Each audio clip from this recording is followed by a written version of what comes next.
Welcome back to Bingo Topics, where we're going to look at a myriad of things connected with the Philadelphia Eagles. Today, we're starting with the 5 most improved candidates, all the way to the recent roster additions by way of futures contracts. What's up, it's your boy Cintron, coming back at you with another analysis video, and kid you not, that's my real name. Like I said, today, first up, 5 most improved candidates for 2024. Yep, him too, and they're talking about Nick Sirianni. So I put it on players. I'm not going to include him. But what he can do, stay the fuck out the way, Nick Sirianni.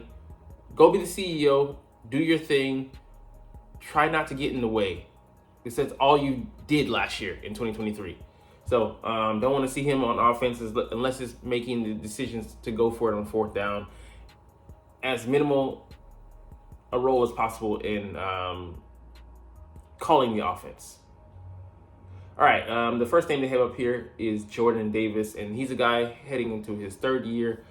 Had a better year, was able to stay healthy throughout the season, but obviously the conditioning, something that you're concerned about. He self-admittedly wore down in the second half of the season. It's got to be better, and I think Vic Fangio will come in and maybe reduce his snaps. He might look to go lighter at D-tackle, so that would minimize the role that he would have to play, because we wouldn't be necessarily putting him in the in a role where we're looking for him to plug more, maybe concentrating on gap shooting responsibilities. So we'll see, but I'm interested to see what role moving forward he will have in this defense, and we'll get a pretty good idea of that by some of the acquisitions we have to make at D-tackle. Maybe a guy or two who we decide to keep, who we bring in. We'll give you some hints into how Vic Fangio might use him. But, I mean, the guy has a tremendous amount of potential. He wasn't the 14th overall pick in 2021 for no reason. That being said, in 2022. That being said, he does have a lot to improve upon and to just become consistent. And if he can do that, he can really start to make some headway in living up to some of that potential. Milton Williams, a guy here who, Vic Fangio might love. He's in that range for him, 6'2", 290, a lighter guy, high energy. Definitely, he's gotten incrementally better each and every one of his seasons. And, everything withstanding last season, he was one of the few bright spots that gave really good effort. It might not have always produced, in regards to the results, but I think Vic will have a big role for him. Okay, he didn't rotate interior lineman much last season, so we might look to give him some, or him or whoever we place in those positions, the starting positions, some high burn. You see Christian Wilkins, the star D-tackle out of Miami, got 968 snaps last year. So interesting, because we do have a quality group there with Jalen Carter, Milton Williams, and Jordan Davis. I don't know if Fletcher Cox does come back, but this might point to signs that maybe we don't need him per se, but we do need someone to fill that leadership void. That could be on Jalen Carter and Jordan Davis, even though they are younger guys, but they're elder statesmen now. And Milton Williams might be leading the group, because he would be the eldest of statesmen. I'm butchering that phrasing, but anyways, roll with it. But that's quite interesting. So we might go lighter there. We're in previous years we've been heavier, so it'll be interesting. But he has some tools. The guy ran like a 4.62, 4.63 at D-tackle at his size. Just tremendous athlete, and he was looked at like as an analytics pick, but he really panned out. Like I said, got better each and every year, and he's a guy hungry because after this year, he's off the rookie deal, able to prove himself. And guys playing in contract years usually put up bigger, better numbers than they usually would.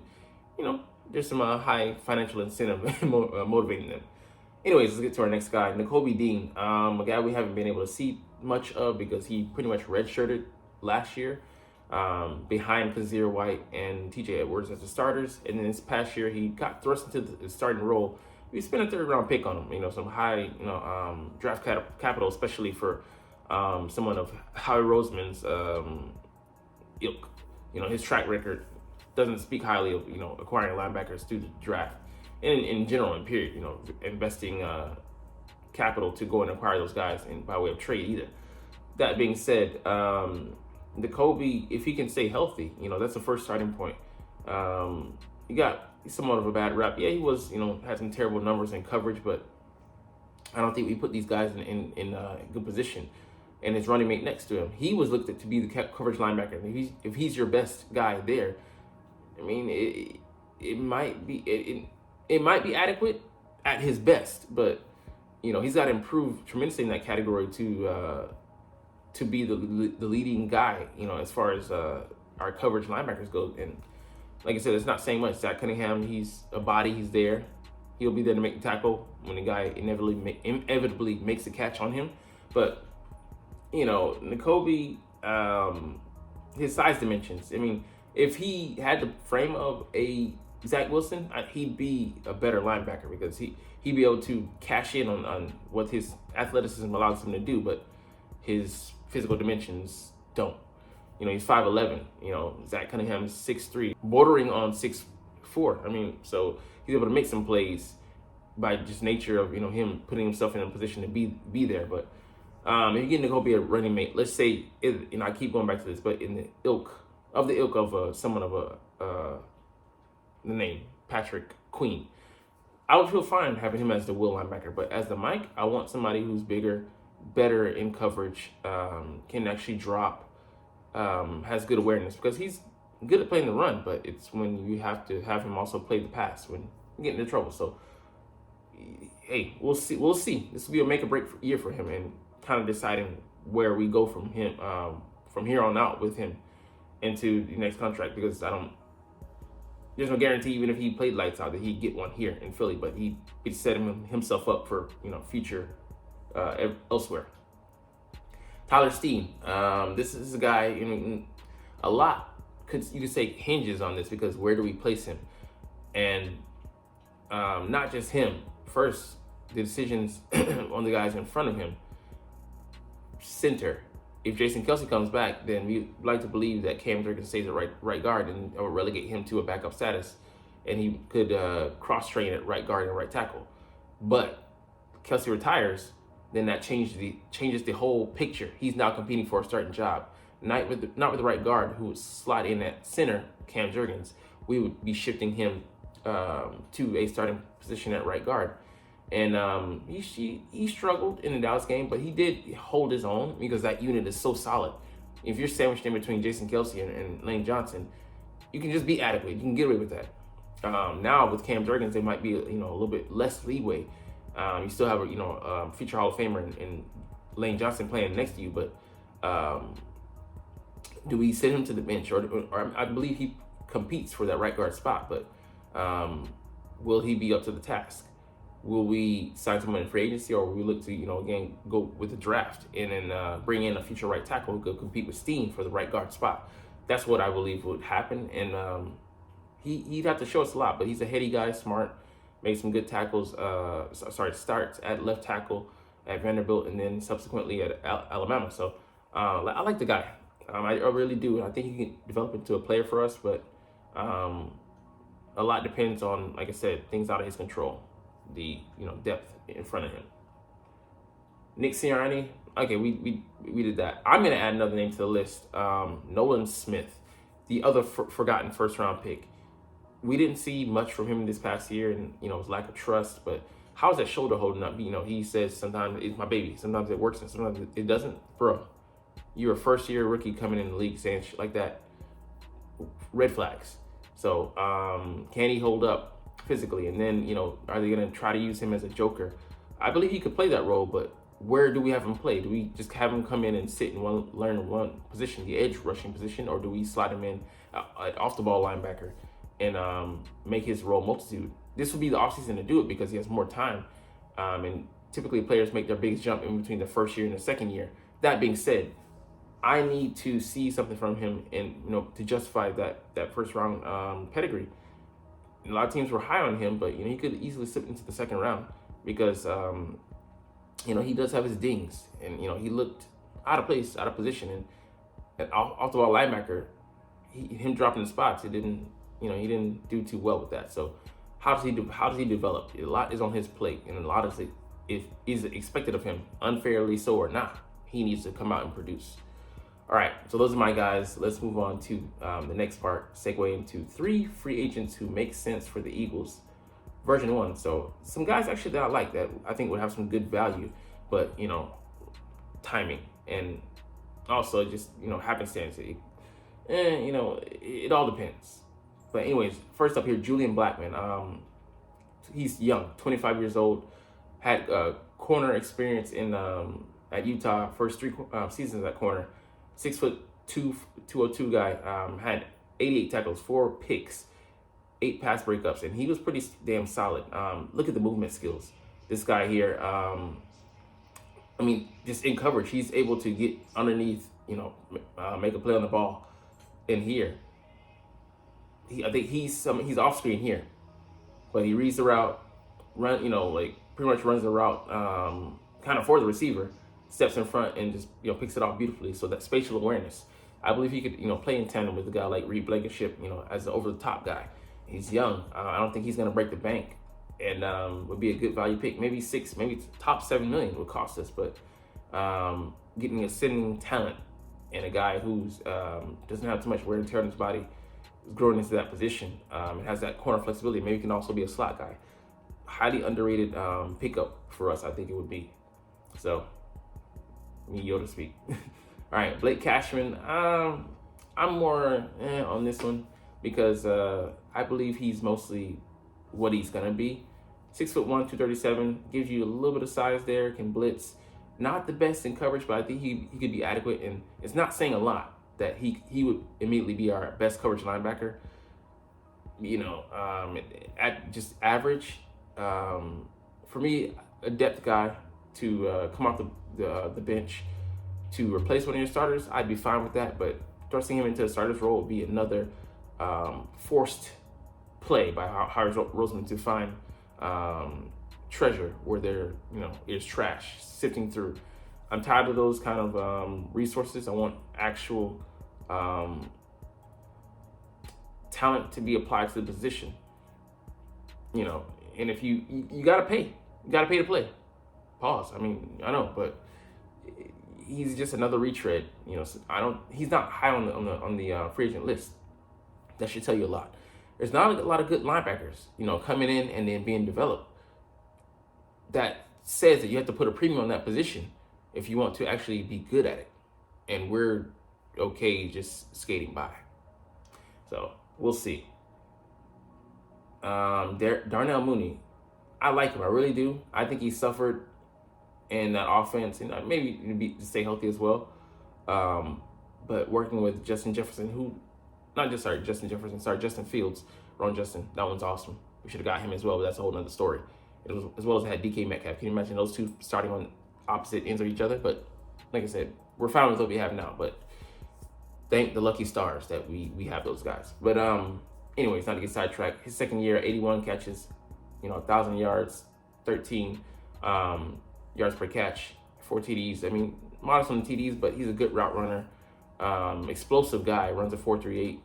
Only thing about it for me that kind of like poo-poos on his parade is 5'11", 174. How can he hold up? He's Smitty, but he's even smaller,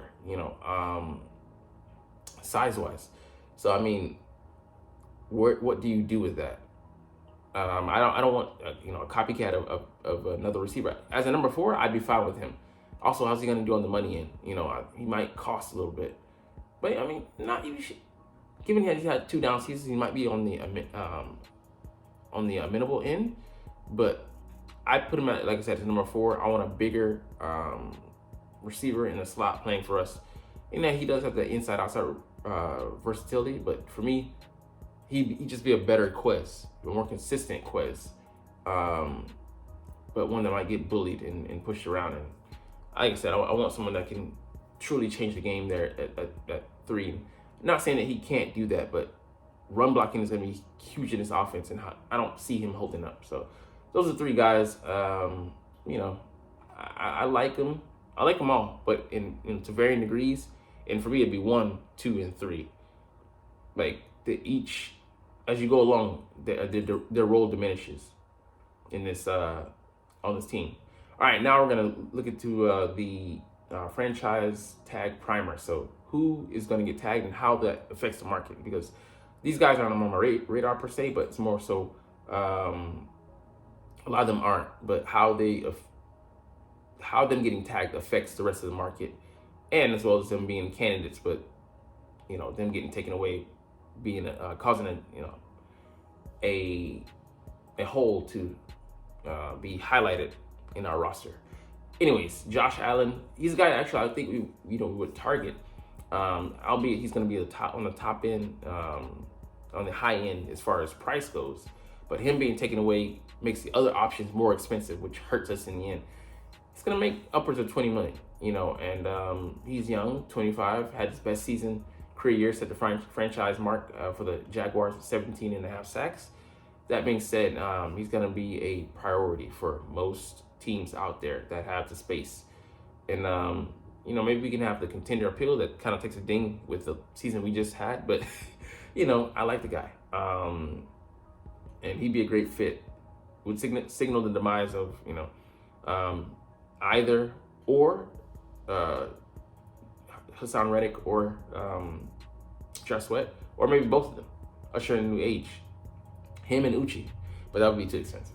Anyway, Saquon, with him, being injured, could he come at a discount? Because him and Josh Jacobs are coming off of franchise tags. They had down seasons, and now they're expecting to be paid more. They might be disappointed by this market, and could he have to come back here? But I mean, he wouldn't be dependable. But he would be the pass catching back. He'd be a 3-down back. So if he's asking only for 6 or 7, do you think about it? I would say maybe. But, the only thing is the injury history. But he's a game breaker. Even, the numbers don't say so over the past couple seasons. You like that potential, especially in this offense. Brian Burns, another name. He's going to be taken off the market. I think he makes even more than Josh. Well, I'm capping. Sorry, I said that. But he's just as explosive. I think he makes a little bit under Josh. But I look at him as my second option to go under Josh, because I prefer to have him. That being said, I don't think he hits the market. I think Carolina Panthers look to bring him back, whereas Josh, I think the team is more willing to let him walk. But, I mean, I think they're both priorities, though, for the teams, but Brian Burns more so than the guy above. And this one would really hurt for me. Kyle Duggar being brought back. I think the Patriots are looking to bring him back, whether that's a franchise tag or not. But, man, he can definitely price himself out of our market. He's younger. I think he's 27, so he's not so young, but he's got everything you want: size, physicality, being able to roam all across the field. He's a guy that I'm pretty high on. I've grown on. Pretty versatile. So I don't know. His price tag might exceed the $7 million mark, where I'm like capping out. Where I think that's enough. So it'll be interesting. T. Higgins, the price, and he's only 24. This guy's gonna get paid. Jalen Johnson, I think he's gonna get paid too. I think Chicago actually looks to bring him back because they have the money, capital. I don't think he hits the market. Chris Jones, out of the question, and we have too many resources sunk into that position already. Justin, same thing with Chris. He'll get paid less than Chris, but man, he's gonna get paid as well. Christian Wilkins, if we weren't in the market, I would say, yeah, take a look at him. But he's those two guys, 1, 2, 3. He's still gonna get paid, and this guy definitely a dream pick if we could. But he's gonna make 16, 18, either on that franchise tag or on the open market. I don't know if they let him go, but they might be willing to.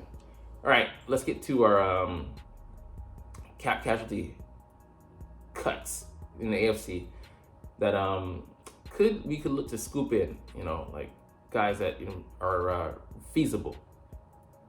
Nah, because Nick Chubb, we don't need it. He's gonna get paid too much. Joey Bosa, too much. Khalil Mack, too much. Mike Williams, too much. Keenan Allen, too old and too much. CJ Mosley, if he was disappointed by the market, but I think he still gets paid a little bit. He might make the break 10 million or so still. Tre'Davious White has some down seasons. Could be he be had for the cheap. This might be something to watch out for. Terran Armstead, we don't need it. Xavier Howard, we don't need it. And too old, too expensive. Emmanuel Ogbah. I don't think the salary demands would justify the lack of production he's had. Courtland Sutton and Tim Patrick would be a name I'm looking at, but he didn't play last year, so I'm like wondering what's going on there. Courtland Sutton would be too expensive. DJ Jones, interesting guy, but I think he's been on the downtrend. He's too expensive. J.C. Jackson, too expensive for that kind of production. Marquez Valdes-Scantling, the price tag. Tyrus Bowser, can't say I know a lot about him, but he hasn't produced and he's been hurt. Nah, no thanks. Hunter Renfrow might, be a last-ditch option for me. Don't need him. He's too old and too expensive. No, he's like a special teams guy, and not in, free agency running back is only one that I want. Justin Reed, I think Kansas City might look to bring him back, but I don't know. I want to go with someone a little younger.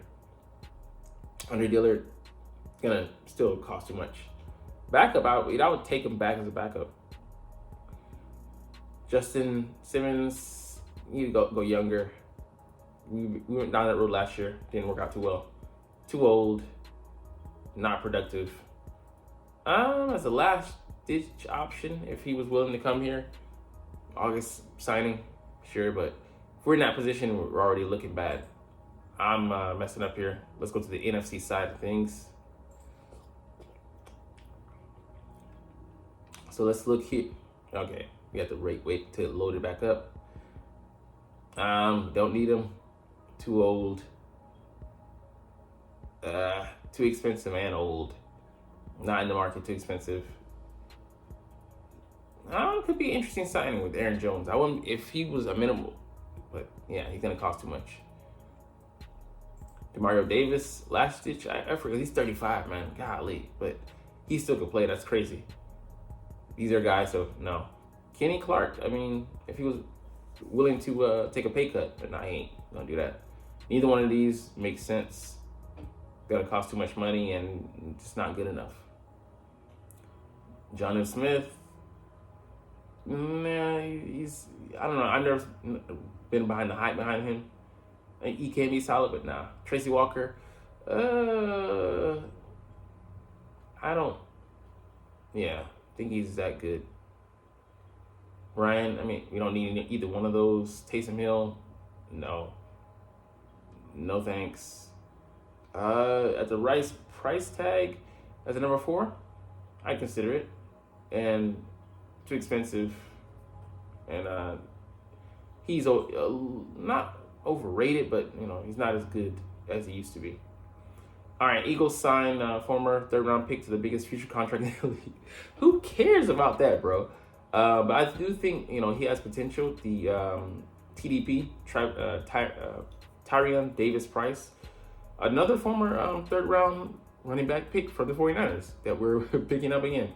But I'd be willing to see what he could bring. Only 99 yards, 2.9 average, 34 carries. But at LSU, he had a 1,000-yard season. He has some tools. Runs a 4.48, 6'1", 219. Let's just get him in the offseason and see what he can do. And if he could be a player, man, that's one less draft pick we have to allocate to the position. He's only 23 years old. Played one season. The question mark for me is why did San Francisco cut him? I get that they have other resources, but he was available. I signed him to a contract even if I don't plan on honoring it, just because I want to see my investment through. So. I mean, that's crazy for me, but we're loading up on third-round picks this season. 2 linebacker edge guys, and then running back here, and then I forget there's another guy, but hey, I'll take it. All right, Peter King believes Philadelphia will open their season against the Browns.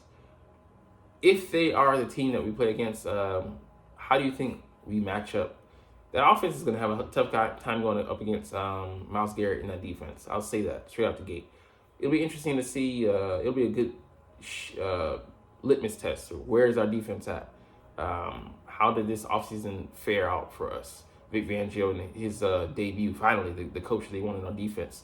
And how will it, who will be the guys that we attack Deshaun Watson with? Because I think they have some weapons in that passing game. David Njoku at tight end.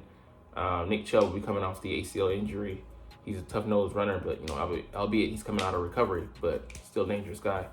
And, Donovan Peoples-Jones, a receiver. They have some decent pieces. So I'd be excited, hyped for that game.